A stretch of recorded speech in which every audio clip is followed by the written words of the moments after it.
Hey everyone, I'm Nick. I'm Vic. I'm Sam. And I'm Andrew. And we're Envy Board Gaming back at you with another top 10. This is a top 10 filler game.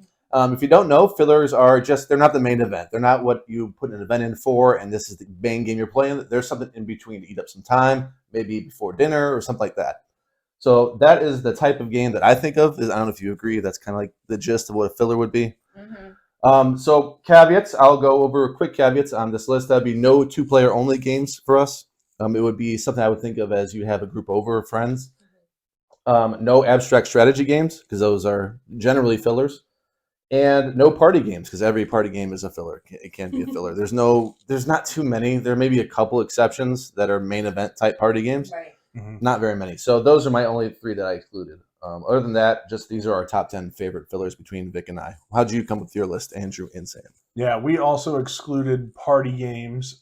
We also excluded the two-player only games because I feel like a lot of those are very much filler games. So we looked at, we kind of put a time constraint, although some might break that rule. So I was looking at something that was 30 minutes or less. Okay. Simple, easy to teach, and Easy setup. easy. Yeah, everything was easy. Simple, easy, quick kind of game. So that's what our criteria was. And I think for the most part, we kind of bump up on that 30 minutes, maybe to 45 minutes a couple times, close to it, but that's where we try to keep it. Nice. And I think we agreed we all have one honorable mention. So I'll start. Honorable mention for me, I could do two, but I'm just going to do one. For Sale was an honorable mention. I don't actually own that game. It was made my number 3. So this is a combined list between Vic and I. Vic's, it wasn't on her list. I played it with Andrew and Sam. Andrew and Sam taught us the game. I loved it. It reminded me of Bibliosis, which is a game I love a lot. So that came in at number 3. I thought it was a delightful bidding game. And my honorable mention was Queen Domino. I love a tile placement game, but it just didn't make the cut. I ranked it 3, number 3. Yeah, both were number 3s didn't make our list. All right, my honorable mention was Dog Lover. We did not put it on the list, but I do love Dog Lover. It is super easy, fun card game. So yeah, that's mine. Yeah, vetoed that. You're welcome. Come on. My honorable mention did not make the list because it does play like 60 minutes, and that's Ready, Set, Bet. And that is also kind of like a party game. And I'll throw another one in there that I'm a big fan of is Unmatched. That's primarily like a 2-player game, but those were my honorable mentions. Oh, you did too. Yeah, Fable Fib was my other one. It's campaign. It's too campaigny. So. Right, yeah. So I had to throw that one in there. Nice. All right, kick it off. Number 10. Number 10. Let's do it. Number 10 for us is Majesty for the Realm. Yeah, we just played this game recently, and I do love it. I love the fact that it's you have the different, I guess, part of the kingdom, like your what are they called? The different people and locations. Yes, different locations. You have the queen. You have like the bakers. It all plays into each other, and then there's you have to. It's kind of like Century Spice Road, where you have a line of cards that you're going to be taking, Yes. but the further you go down, you have to pay meeples to take them. Yeah. And then each location has its own way that it scores. And so there's multiple, like there's 2 sides, so you can kind of mix and match. So every game could be a little different. But I do like it. It's one that I think gets forgotten quite a bit. It was one that was, I remember years ago, people referred to it as a Splendor killer. Obviously, that has not happened. It hasn't happened. That has not happened. But it's still one that I think is worth checking out. Nice. Yeah. Our number 10 is a game that is borderline party game as well. It made the cut though at number 10. That's QE. QE is a filler game. I mean, it's great for the category. It's just but you are tracking points. It is something you're going for the win. It feels a little bit more than just a party game. So maybe it's just the numbers of it, and they're actually you're trying to win. It's not just kind of brush off. Who cares who wins? Like most party games.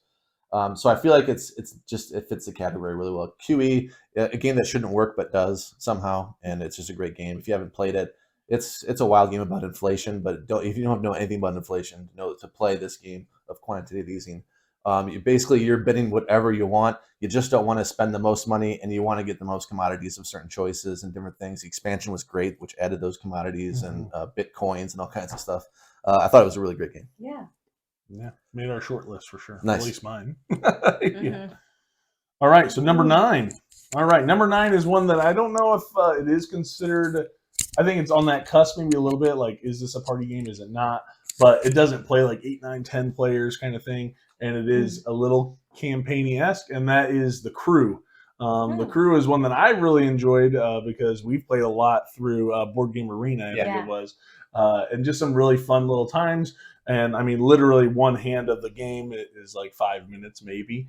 And so you just keep playing it over and over and over again. This is one that has really grown on me since we played it. And it is nice even playing it 2 players. So I enjoy that as well. So yeah, The Crew, nice little trick-taking game that I really enjoy. Yeah, that game really helped me learn trick taking and feel like I understood the concept better. So yeah, good pick. It's a good one. Our number 9 is a game that has a mobile adaptation of it, which we play a lot more than we played the physical copy. I believe it's no longer in the collection, but it's a game called Istanbul. And we found that game, it plays very snappy, turns are pretty quick, unless you're undoing stuff, which I have a capacity to do sometimes. But it's really interesting how you have that stack of chips, you're moving from location to location, and you're losing those assistants as you go through the board, and you go to different locations. There's different pathways to winning, so I like it. That one's the most. I would say there's 2 that are controversial as far as filler, and that's one of them because it is a little bit more to it than a lot of filler games, but it does. Especially if you throw in the expansions. Yeah, the coffee and all that. The letters and everything, and then it gets real big. Yeah. Oh, well, it's that's still a filler to us. Yeah, it's filler to us. We're not inviting people over for Istanbul. Let's say. How about that? All right, number 8. So number 8 for us is Dice Miner. It's exactly what it sounds like. Is you're mining for dice, and you have your different abilities. You have like different things that you can build up. Basically, build your dice up, and like the gems and all of. You got the magic that lets you re-roll. You got the treasures that you get. You're trying to collect different numbers to score points. You got hazards, so dragons and cave-ins and stuff. But it's super. You're just literally. It's kind of nice. It sits on a little mountain, and you're drafting dice off of it, and you're trying to build something up, and it's quick. 3 rounds is done. Yeah, it's very fun. I feel like it's a fun game. I think that's another one that I think it actually has become more and more popular. I loved it, and we got the deluxe edition when we did the Kickstarter. So it's one that I really like. I think it deserves a lot more attention than it gets. And that was one that you reminded me of, because initially when I did like my preliminary list, I forgot about it because the box doesn't have the name on it. So I forgot we had it, but I was like, oh yeah, I love that game. Yeah. Really good. Definitely check it out. Dice Miner number 8. Nice. Our number 8 is a game called Skull King. Skull King is a trick-taking game, very unpredictable. I love trick-taking games. It's probably my favorite one. It's right on the cusp of being my favorite one. I like the scoring of it. I like the gameplay of it. It's totally interesting. I like when people add a twist to different games. So I like when they do it to worker placement just as much as I like when they do it to trick-taking. Yeah. And Skull King, I feel like, is such a neat trick-taking game. It's so fun, and it had to make the list at number 8. Definitely. Number 8. All right. Number 7. We are just trucking along. All right. Number 7 is another one that I don't necessarily quite put into party game, but it's close. And that is Point Salad. Another one that is pretty fillery. I know you can play up to 6 players, but that whole, hey, do I want to take 2 cards from the display, or do I want to take a scoring card, and trying to get all these different ways to score the cards that you have in front of them for the different vegetables you get, and trying to avoid those negative points. I do really like that. But plays very snappy, very quick. I love a good filler. Yeah. It's accessible too. I've played that with his grandparents and my parents, and they're not gamers, so it's a good to have those kind of filler games to bring in people that otherwise maybe wouldn't be participating. Yeah, I do feel like the word filler, I know there's always like debate online. Like, oh, does this insult the game? I was like, no, if anything, it helps me know, okay, I can play this and it's not a brain burner. Yeah. You can play it with almost anyone. Right. Not everyone's going to sign up for those ones where you have to plan out actions ahead of time, and that's just not what they want to do. They just want to play something quick, like a bubble burst game that they play on their phone. Can you adapt that to a board game? So. Right. Yeah. Our number 7 is a game that we played when we first met Randy and Miranda with Legends of Nerdvana at their place, and we loved the size of the game. A nice small portable game, not too small, but not too big, so it's perfect as a filler. It's a game called Unearth, which I guess is it's a dice game where it's interesting because you have to think about which dice you're going to assign, and you have a what is it, 6-sided or 4-sided dice? 4-sided, a you have 6 and an 6-sided, 8. and you have an 8. Yes. Yeah. And so that there's a consideration there because you're trying to get to a certain number on the card to get that location. And you're also building out these hexes on the tableau, interestingly, to sort of close off the area in a pattern and score based on that. So there's a bit of meat to it, but it's not. Yeah. It's still filler for sure, and we have a lot of fun with it. Yeah, it's really the way that they accomplish that is also interesting. So I'm gonna use that word a lot. It's just the way you earn those different cards, because it's not necessarily who signed more dice or whatever. It was who had the highest value of one dice is taking that card. So if you rolled a 6 and somebody else had 3 4s out there, that 6 is still taking that card. So yeah, it is. There's some thinkiness to it, but not like a complex thinkiness, just a puzzle thinkiness of what you want to do to accomplish. Nice. I always feel bad with that one because Nick brings it every time you guys come do game night at our place, and we never play it. I always see it every time. On Earth? Yeah. Huh. It has that weird like Moving abstract in. cover, right? The weird like little mountain thing on the front, doesn't Yeah, it? I remember bringing it. I feel like every time you guys come to our house for a game Bring night, it. it's always there, and we never play it. So it is a filler. It's not very good. No, just kidding. All right, so number 6. Number 6 is King Domino. So Okay. that is a tile placement game. You're trying to match up the different terrains. Obviously, there's a bunch of expansions to it. My favorite, personally, is the King Domino Origins, Yeah, that but we version. just put King Domino in general. So, yep, that is number 6 for us. I do like Queen Domino better as an actual game. It's got a little bit more meaty decisions to it and things going on, but King Domino is very good as well. Mm-hmm. Almost pretty much a crossover. Your honorable mention was Queen Domino, kind of our first crossover, but this is our first legit crossover with Point Salad. Point Salad, again, you can teach anybody. We taught it to friends that struggled with other games, but as soon as it was like 3 minutes, we taught it, and to people that don't play games at all, and that just really speaks to how easy this game is to bring anywhere. If you just want to slide it in your suitcase, and who knows if you're going to play a game, you're not risking much. It's a short game. It's so So little. easy to teach. Mhm. If you're at a brewery with friends, you can just bust that out or whatever you're going to do. I think it fits the category perfectly. Mm-hmm. And Point Salad, well deserved, number 6. Thank you for the validation. You got it, buddy. Number 5 was one that Samantha had on her list, and I didn't really think of it because I was like, no way that plays quickly. 30 minutes. She's like, that's what it says on the box. And it's our racing, I guess, candidate for this list, and that's going to be Camel Up. I was like, 30 minutes? Oh, wow. Yeah, I guess it does play pretty quick kind of thing, which is just a goofy little race of these camels running around, jumping on each other's backs, and some are running in the opposite direction. You can take them backwards, and you're placing bets and kind of manipulate the race a little bit.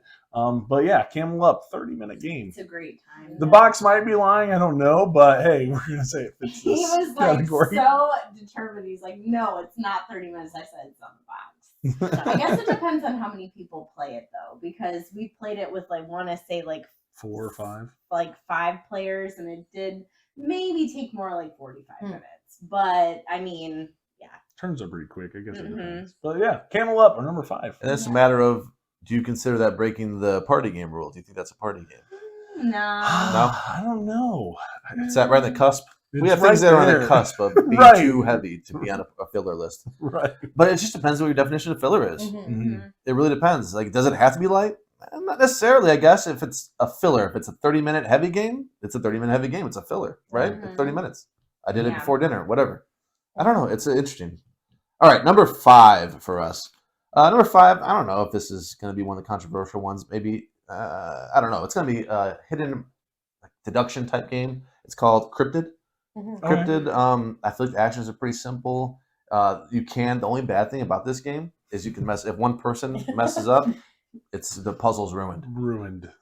That is the only bad thing about Cryptid, and I'm going to say that every time we bring it up. It's an Yeah. excellent game if But- everyone at the table is paying attention, and And that understands requires what it. their like rule is. it requires Right. it. The game is vulnerable, but when it works, it's phenomenal. It's phenomenal. It's amazing, and it is the most, how do I put it, intelligent game. The way that it was designed, it was so thoughtful Yeah. and clever. I don't know. It really impressed me when I first played it. So Cryptid is our number 5. Mhm. Yeah, that was a really good one. I remember when we played it. So we had to mess up a rule. So Wasn't me. Yeah, I wasn't speaking about Sam, It's but easy to happen though. It really is. Yeah, I think Vic and I were like, Uh-oh. Yeah, but it's still really fun. yeah. yes. Blonde moment. Sorry. Yeah. Okay, number 4 for us is Colt Super Express. Mm. I love this game, and I guess it could be kind of a party game, but I don't really think of it that Nah. way because I think of party games as like Just One, So Clover. So Clover, Yeah, those kind of stuff. Cards Against Humanity. I think of those as like party games, right? So Colt Super Express, it's like you have a train of cards and you have your little meeples on top of the train, either on top of the train, on the bottom of the train.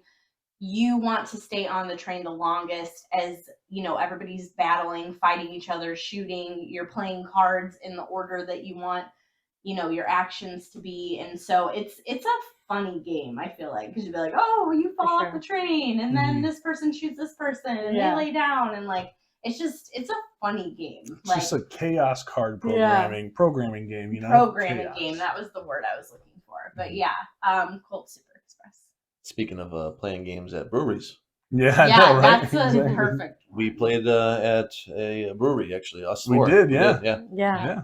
Mm-hmm. I feel like this is one that we pull out all the time for people, whether they're Yes. new or it's just literally that in between game kind of thing. Like, hey, let's play this really quick. Pass the time, yeah. And they people love always buy it too. Like we just played it with a couple people, and they were like, "We're gonna buy the game. Okay. We love it." Yeah. So, Nice.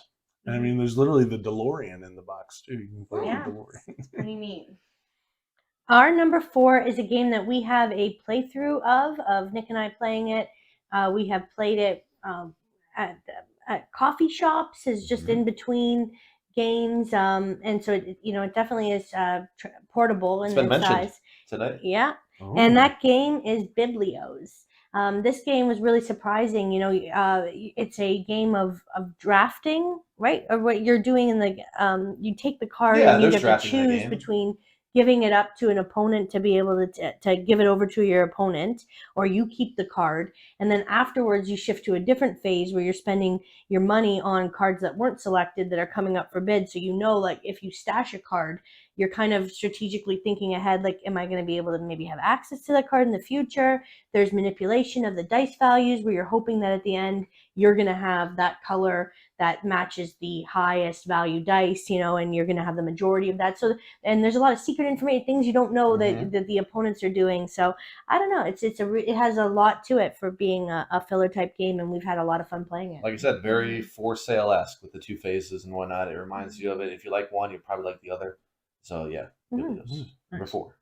Our number 3 is way better than Biblios. It's for sale. I agreed. It was my number 3. Yeah. I But ruined Vic's it. didn't make the yeah, list. I know. Redemption. It's our number 3. Good. Biblios, Vic had as number 5. No, you had number 11. That's what kicked it off. Yeah. Oh no, I don't know. Whatever. Right. Well, for sale is our number 3. Yeah. It's a really, really fun game where at the beginning you have a handful of different coins that you're going to be betting on. And as these properties come out, you're going to be kind of sitting there bidding who wants to bid the highest. And you never know what values are in the deck because you take some out at the beginning. And so then at first phase, you're just buying properties. And then the second phase, you're going to be playing properties for checks. So you're essentially selling the property, and depending on the number that's on the property, whatever highest is who's going to get that check. And at the end of the game, whoever has the most money is going to win. So it's one that I feel like when you play, you just play it 2 or 3 times. It's a really, really fun game. Yeah. It's Enjoy. very silly too. Like Mhm. you can like buy a box, or you can like buy a doghouse to live in. Yeah. Yeah. You know? Literally, the box I think is the one Yeah. in the alley. It's just I a loved it. soggy wet box. Yeah. I love playing that game with you guys. Yeah. It made a great impression on me when I first played it. You talked So, about wow. it all the way home. I talked about it on the way Did home. you It's really? a really good filler. Yeah. So Yeah, that's it why I is. put it at number 3, but Vic didn't list it at all. I think And then- I'm gonna get divorce and then- papers now after this. Biblios, He's a she little put at salty. 5, and I put at 6, so we Yeah. agreed on Biblios, just not on So for sale. disappointed in me. Wow. It didn't make the list. All right. All right. So what is Gonna our have to number go to 3? Our counseling number now. 3. Yeah. Our number 3 is a game that I immediately loved the cover. I thought, what a pretty combination of colors. It's got some pink, and you're building out this. It's got the Where's Waldo almost art style, this really unique art style, and you're building a beachfront. And who doesn't want to do that with like an oceanscape? But you also have to look at the little beachfront stores that you put on the boardwalk. What's the game, Vic? It's Santa Monica. I knew it. Yeah, I it's was Santa trying to Monica. guess it. I'm Yes. like, I know what that is. Sorry, I forgot to say. Yeah. And I love it. You've got a lot that you're looking at. There's mechanisms to try to move around, like the bus component, and the sand dollars are so chunky and fun. Who doesn't like the sand dollars? Right? It's a city builder on a beach. It's Yeah. a beach builder. Yeah. Beach builder. Yeah. Yeah. So we have so much fun with that. The little sand castles and the crazy little art that you're just looking at. What are Great people art. doing here? Mhm. Yeah, so we really Mhm. like that, and you know, it seems pretty snappy. You're grabbing a card, It you is. put it down, and then before you know it, you're like, hey, 14. My beach is at 14. Mhm. Cards, how? I think that I want to make it a little bigger. So it definitely is to us it's a filler game, but It is a filler game. we really enjoy it. It's a quick filler game, but the box is extra wasted space. There's not much in that box. It's a Huge big box. Yeah. And I think expansion is coming on Ooh. that one. Yeah, I think there's one already out. It's Holiday, something. Oh, it's Holiday. actually There released. is one that's Okay. been out for a little while. I don't know if didn't they're know coming out with another one, but Oh, yeah. that'd be fun. Yeah. Okay. I do like your idea though, Vic. We should definitely do a top 10 where we just describe the game and never say the Yeah. Yeah. That's our number Yeah. two. You have to guess in the comments. I was like, pick me, I know. All right, number 2 is Skulls of Sedlick. Wow, nice. This is a Button Shy game that we got, and I mean, we love the Button Shy games. Love Mhm. this game. But this one is by far the best. It's really, I mean, card game. Only how many cards? 18 cards. 18 cards. Every You're single one of their games. you're building up like a pyramid of cards. You're trying to match certain, I guess, what would you say, like, So you're essentially kind of helping rearrange the dead, essentially, in their Yeah. crypts. And so you have like 6 piles, and you can either dig and kind of reveal some cards and take some. You can only have a hand of like 2 cards, so then you're stacking them, yeah. and they all are going to score based on what they're adjacent to. And so you kind of have your a top placement half and a has bottom to be half. on. Like, you have to really think about where you're going to place them. And Mhm. if you have like a dig action, a place action, so you really have to think out your turns. But it is I love it, and it's got I did get you like all the expansions. We have all the for expansions, yeah. Christmas. So it's neat, like you have kind of like the medieval time. Mhm. That's what I was looking for, medieval time type people, I guess. Like the romantics want to be next to each other, Mhm. and then like The priests. royalty and the priests and all that stuff. So Yeah, it's you a got cool criminals in there, and they all have preferences based on where they want to be placed in Yeah. this crypt. Okay. So it's really neat, and I like that you can just throw in an expansion, take it out, and throw in another one, and they all just add new guys that score differently. Yeah. And you're just kind of building up, and like, oh, what do I want on the bottom row? And you kind of, depending on player count, your pyramid's a different shape. But Mhm. it is really, really fun. This is one that we enjoy a lot, and it is easily almost was my number one. Very, very close. to Wow. number one. Mhm. Cool. You two give a lot of love and a lot of coverage to Button Shy, and we give a lot of love to Pencil First. Pencil First is our number 2, and that is Floriferous. Floriferous is probably my favorite of those. The delicious, herbaceous, all that line. No, Verdant's flat out games. Whoa, sorry. All the well, Ush it has the games. look. It has the Don't look cut of us off. it. Floriferous is an excellent filler. It's a lot of set collecting, a lot of drafting. I love drafting games, first of all. If you have give me drafting, and there's reasons you'd want to draft on a certain section. There's reasons you want to draft with certain colors, certain flowers. There's a lot of decisions in this little game, and it plays really quick, and it's beautiful on the table. It's not my theme at all, and it still works magnificent. It's one of the first that come to mind if somebody has 20 minutes. You got 20 minutes? Let's hurry up and do a Floriferous, because it makes me think a little bit, and it can wrap it up in 20, 30 minutes. I love that game. Actually, we were talking about that after we played it, and I was like, A nice, simple game. You Yeah, can get it's a good cheap. one. It's a good to have in your collection, I think. yeah. Button Shy has a flower game. It's I called love Tussie flowers. Mussy. Tussie Mussy. Yeah, Tussie Mussy.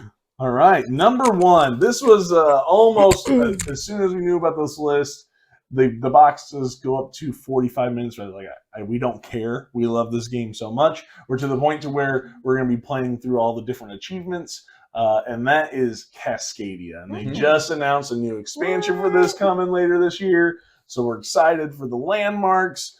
But man, you just cannot go wrong with a game of Cascadia. Yeah. So quick, building up your nice little own map, I guess, of nature, and you're putting these animals out and they all score differently.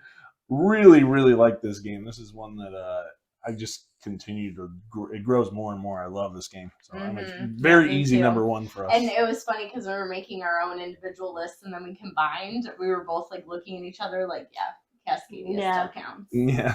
That was number 1 on relaxation list too, right? Yeah, It's a we're a good little one. high on that one. Yeah. Short list on ours. Mhm. It was on short list. Yeah, we like that game a lot. Yep.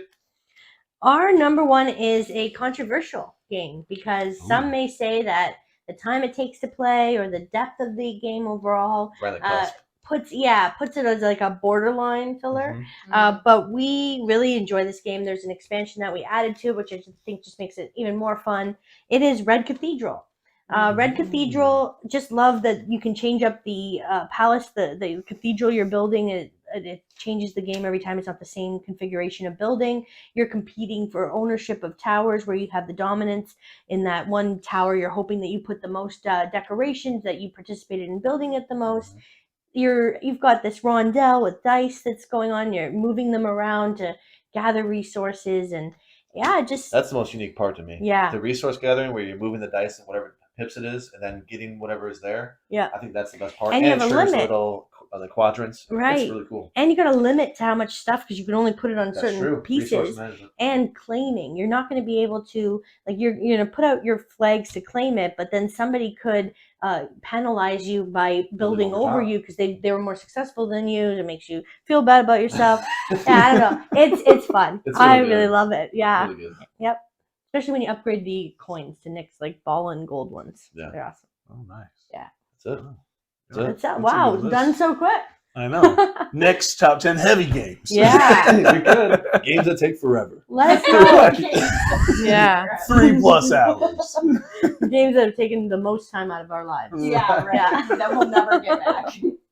That's true. Well, let us know in the comments if you agree or disagree with some of these selections. I know it can be a bit dicey, what people think about what a filler means to Sure. them. Some people maybe only play filler games. They don't mess with those brain-burning heavy games that take hours to finish. So let us know what you consider to be your favorite fillers. What gets to the table when you think of a filler. And like and subscribe and join us for more great reviews. We'll see you next time. Bye-bye. Bye. Bye.